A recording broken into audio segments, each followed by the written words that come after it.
goldenrod and the 4-H stone, the things I brought you when I found out you had cancer of the bone.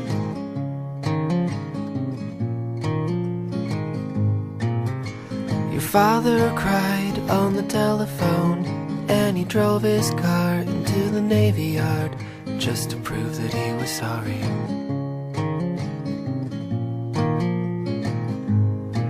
In the morning, through the window shade, when the light pressed up against your shoulder blade, I could see what you were reading.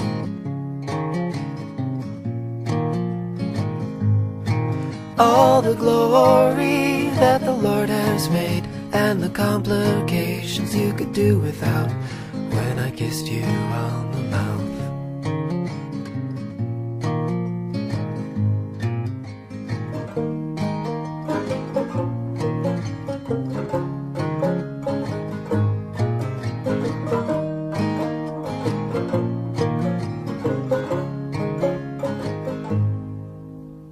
Tuesday night at the Bible study, we lift our hands and pray over your body, but nothing ever happens.